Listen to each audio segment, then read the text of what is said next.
পিছিয়ে পড়া জনগোষ্ঠী কিংবা বেকার যুবকদের সুন্দর জীবনযাপন গড়ে তোলার অন্যতম প্রতিষ্ঠান স্কাস টেকনিক্যাল ট্রেনিং সেন্টার। এই প্রতিষ্ঠানের প্রশিক্ষণ নেওয়ার মাধ্যমে বেকার যুবক যুবতীদের ভাগ্যের উন্নয়ন ঘটছে। অদূর ভবিষ্যতের দিকে এগিয়ে যাচ্ছে তারা। 2019 সালে কক্সবাজারে মাত্র 200 জন প্রশিক্ষণার্থী নিয়ে যাত্রা শুরু করা এই প্রতিষ্ঠানে এখন 10,000 মানুষ প্রশিক্ষণের আওতায় আসছে। আর তাতে নিজেদের বেকারত্ব দূরীকরণে সহায়ক হিসেবে কাজ করছে স্কাস technical training centre Cox's Bazar. Beautification, mobile phone servicing, computer tailoring সহ প্রায় 18টি ট্রেডে প্রশিক্ষণ পাচ্ছে অবহেলিত, বৈষম্য শিকার, ভাসমান ও প্রত্যন্ত অঞ্চলের মানুষ।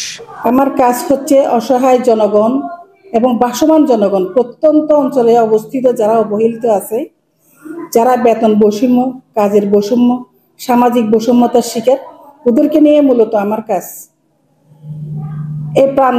এই প্রত্যন্ত অঞ্চল থেকে জনগণকে নিয়ে এসে আমরা নিজেদের টাকায়, এনজিও টাকায়, সরকারি টাকায় বিভিন্নভাবে যখন যেভাবে পারি আমরা হাতে কলমে ওদেরকে প্রশিক্ষণ দিয়ে কাজের একটা কর্মসংস্থা সৃষ্টি করে দিই, যেভাবে ওরা একটু চলতে পারে।